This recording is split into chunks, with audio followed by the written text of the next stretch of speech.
Dana Moneter Internasional atau IMF baru saja merilis laporan World Economic Outlook, WEO, edisi Oktober 2025, dan hasilnya membawa kabar baik sekaligus kabar buruk. Di satu sisi, IMF menaikkan proyeksi pertumbuhan ekonomi global untuk tahun 2025 menjadi 3,2%, didorong oleh faktor-faktor positif seperti investasi AI dan respons rantai pasokan.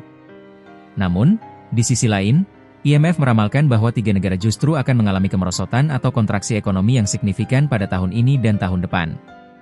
3 negara itu adalah Venezuela, Equatorial Guinea, dan Puerto Rico. Mengapa terjadi proyeksi yang sangat kontras ini? Dan apa yang membuat ekonomi 3 negara ini diramal ambruk? Mari kita bedah detail laporan WEO IMF terbaru ini. Kabar baik, proyeksi global melonjak. 1. Kenaikan drastis proyeksi PDB global. Revisi naik, IMF memperkirakan pertumbuhan PDB real global tahun 2025 akan mencapai 3,2%. Perbandingan, angka ini naik signifikan dari proyeksi Juli, 3,0%, dan jauh lebih tinggi dari proyeksi April, 2,8%, yang dibuat setelah kebijakan tarif dagang global luas dari Donald Trump. Proyeksi 2026, ekonomi dunia diramal tetap stabil di 3,1% pada tahun 2026. 2. Faktor pendorong positif. Kenaikan proyeksi ini didorong oleh serangkaian faktor yang lebih positif dari perkiraan, tarif dan rantai pasokan, tarif yang lebih rendah dari perkiraan dan respons cepat sektor swasta dalam mengalihkan rantai pasokan. Dolar dan stimulus, pelemahan dolar Asia meringankan beban utang global, serta adanya stimulus fiskal di Eropa dan Cina.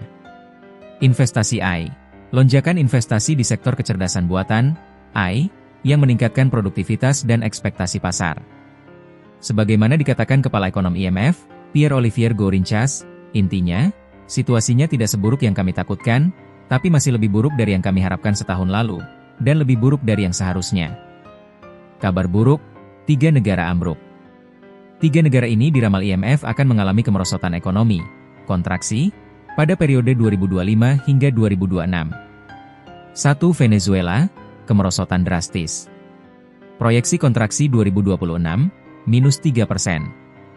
Perbandingan kontras, ekonominya diproyeksikan merosot drastis dari pertumbuhan 5,3% pada 2024 menjadi hanya 0,5% pada 2025.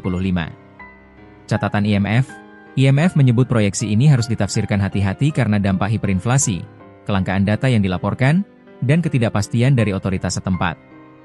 2. Equatorial Guinea, kontraksi mendalam. Proyeksi kontraksi 2025, minus 1,6%. Perbandingan kontras, angka ini lebih buruk dari posisi 2024, 0,9%, meskipun diproyeksikan membaik pada 2026 menjadi 0,5%. Keterbatasan data, sama seperti Venezuela, IMF tidak memberikan penjelasan rinci mengenai proyeksi kontraksi ini. 3. Puerto Rico, kontraksi berlanjut. Proyeksi kontraksi 2025-2026, masing-masing minus 0,8% dan 0,1%. Perbandingan kontras, kemerosotan ini terjadi setelah pertumbuhan yang cukup kuat pada 2024 sebesar 3,2%.